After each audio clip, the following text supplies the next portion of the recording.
kasih Pak Rian waktunya. Saya izin Pak, saya ada tugas dari kampus nih Pak mengenai sumber daya manusia. Saya izin bertanya sebentar ya Pak ya. Ada beberapa hal yang perlu saya konfirmasi. Namun saya ada temanya adalah meningkatkan keterampilan dan kompetensi karyawan di Toyota Pak, di Temin. Jadi mungkin sebelum kita mulai pertanyaan tanya jawabnya, bisa minta perkenalan sebentar Pak.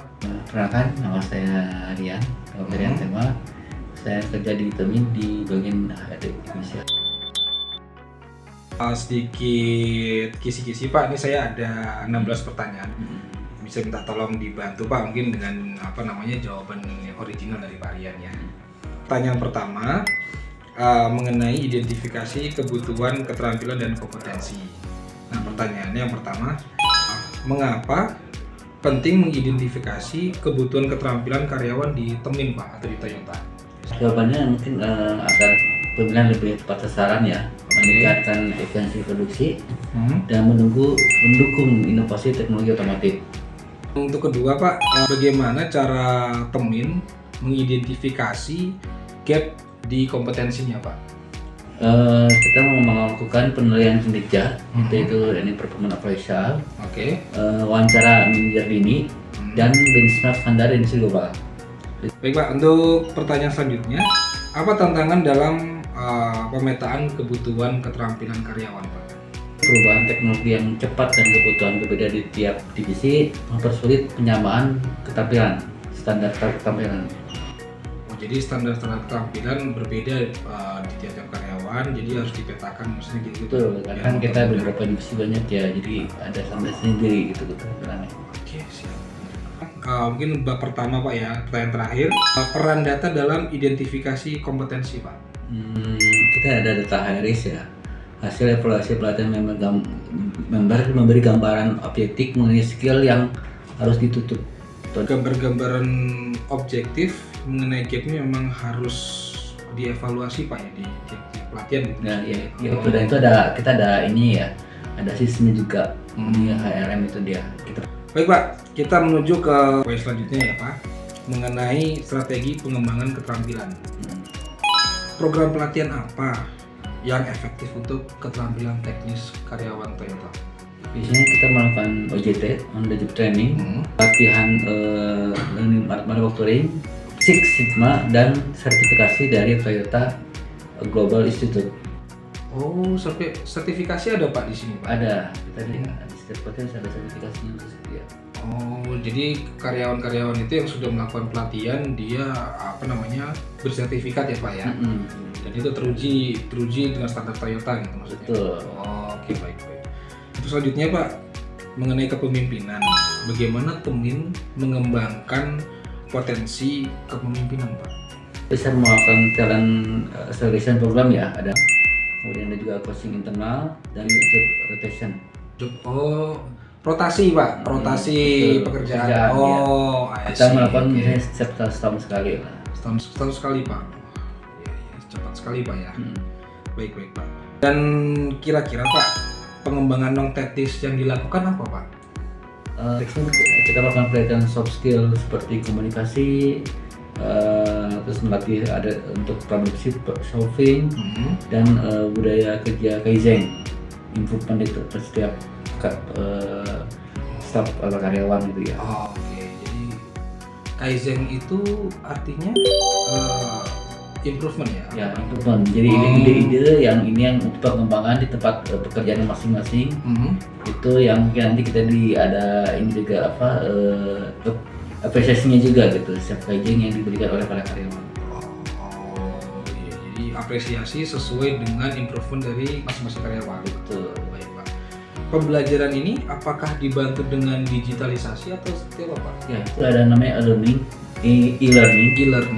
untuk memudahkan akses pelatihan mandiri serta meningkatkan fleksibilitas waktu bekerja. Learning itu seperti Zoom atau gimana Pak? Atau pelatihan di visual apa? Ya, kita sekarang ada pelatihan juga jauh ya. Oke.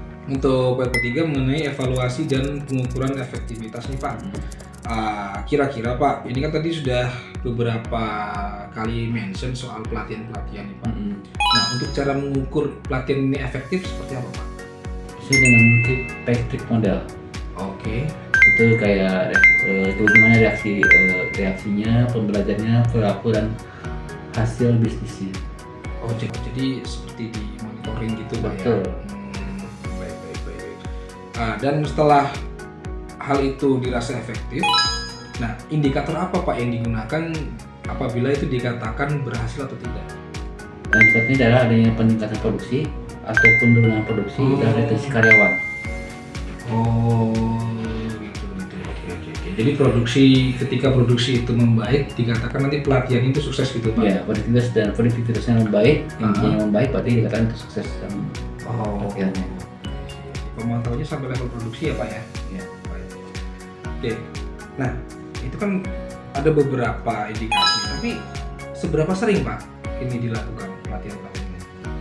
Kita punya schedule nih ya setiap para karyawan. Setelah pelatihan itu ada 3 bulan kemudian dan akan kita memantau juga dampak jangka panjang dari pelatihan tersebut. Oh, ada jangka panjang. Oh, melihat dampaknya juga ya Pak ya? Ya. Apakah hasil pelatihan itu diimplementasikan di tempat kerjanya atau tidak gitu. Kita akan terlihat dari grafiknya, kita ada grafiknya. Oh, baik Pak. Nah, tapi Pak, apakah ada kan pelatihan ini kan ada efektif, pasti ada yang nggak efektif dong Pak. Nah, jika nggak efektif, apa yang dilakukan manajemen? Biasanya kita menganalisa program tersebut dan berada tidak efektif, kita akan melakukan program revisi. Oke. Dan berdasarkan feedback dari setiap karyawan atau pihak-pihak divisi lain ya. Kemudian kita membuat metode baru lagi.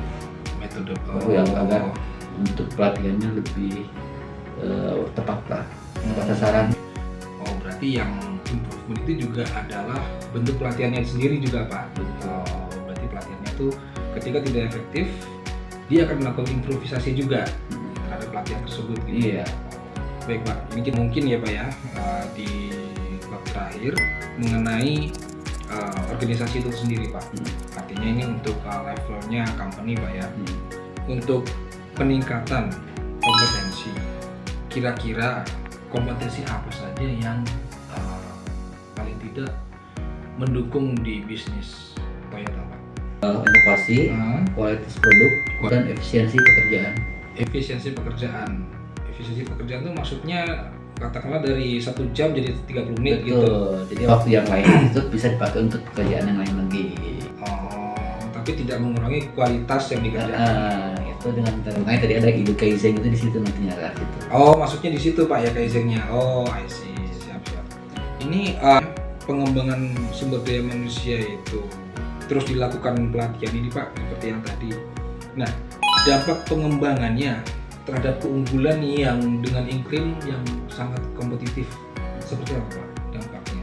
Dampaknya bisa meningkatkan agility organisasi ya, dan selanjutnya bisa meningkatkan kesiapan menghadapi tantangan global. Dimana kan sekarang untuk persaingan dunia global otomotif sangat ketat ya. Oh, seperti kompetitor lain Pak ya? Betul. Oh, iya. Sekarang lagi ada beberapa merek ya Pak ya. Hubungan antara tadi kan saya ada sempat singgung soal digitalisasi Pak ya. Ini hubungannya antara keterampilan dengan transformasi digital. Seperti apa Pak hubungannya? Hubungannya nanti ada digitalisasi manufacturing dan pemanfaatan AI dan big data. AI dan big data. Salah satunya mungkin AI nanti ada proses pelatihan kayak RPA system, kita akan kembangkan ke AI juga. RPA itu apa Pak? Robotic Process Automation. Oke. Itu yang simpelnya adalah awalnya yang manual menjadi dikerjakan oleh robot gitu Pak ya. Otomatis ya. Jadi pekerjaan yang secara manual, yang pekerjaan yang rutinitas, daily test itu bisa langsung dihandle sama sistem tersebut.